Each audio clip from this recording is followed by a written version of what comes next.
इस वीडियो में मैं जड़त्व क्या है इस पर चर्चा करूंगा तथा जड़त्व के प्रकार को भी बताऊंगा। चित्र में दो वस्तुएं हैं। मान लीजिए यह वस्तु विरामावस्था में है। यह वस्तु विरामावस्था में तब तक रहेगी जब तक कि इस पर कोई बाह्य बल न लगाया जाए। मान लीजिए दूसरी वस्तु है गति की अवस्था में है। यह गति की अवस्था में तब तक रहेगी जब तक कि इस पर कोई बाह्य बल न लगाया जाए। तो वस्तुओं का एक गुण होता, प्रवृत्ति होती है जो कि अपनी अवस्था परिवर्तन का वो विरोध करती हैं। तो यह जो गुण है वस्तुओं का यही जड़त्व कहलाता है। तो देखिए जड़त्व की परिभाषा सरल शब्दों में। जड़त्व किसी वस्तु का वह गुण, प्रवृत्ति जिसके कारण वस्तु अपनी विराम की अवस्था या गति की अवस्था में होने वाले परिवर्तन का विरोध करती है, जड़त्व कहलाता है। किसी वस्तु का वह गुण जिसके कारण वस्तु अपनी विराम की अवस्था या गति की अवस्था में होने वाले परिवर्तन का विरोध करती है, जड़त्व कहलाता है। जड़त्व के प्रकार। जड़त्व तीन प्रकार का होता है। जड़त्व तीन प्रकार का होता है। पहला है विराम का जड़त्व।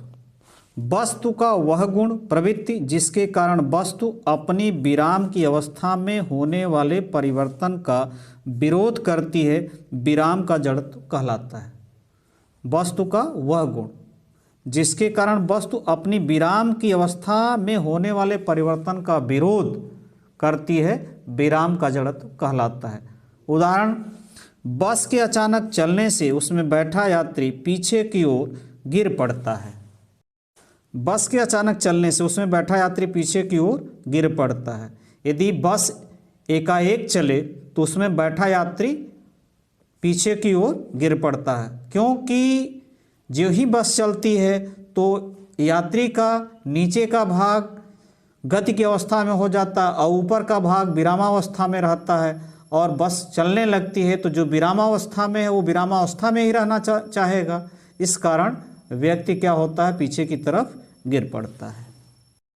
दूसरा है गति का जड़त्व। वस्तु का वह गुण, प्रवृत्ति जिसके कारण वस्तु अपनी गति की अवस्था में होने वाले परिवर्तन का विरोध करती है, गति का जड़त्व कहलाता है।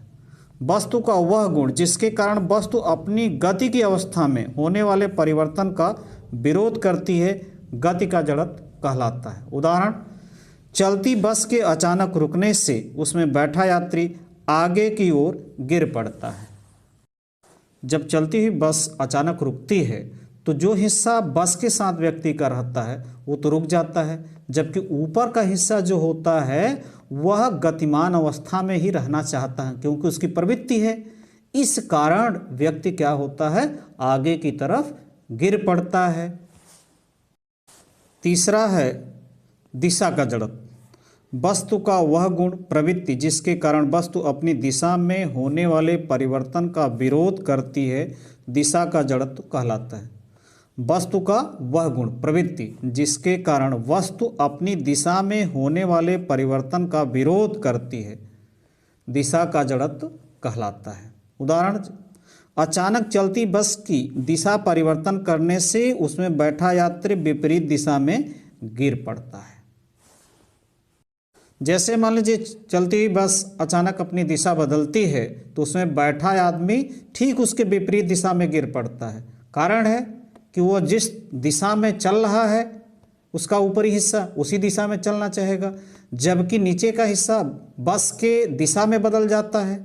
तो इस जो ऊपरी हिस्सा होता है वो अपनी दिशा बदलना नहीं चाहता, क्योंकि उसकी प्रवृत्ति होती है।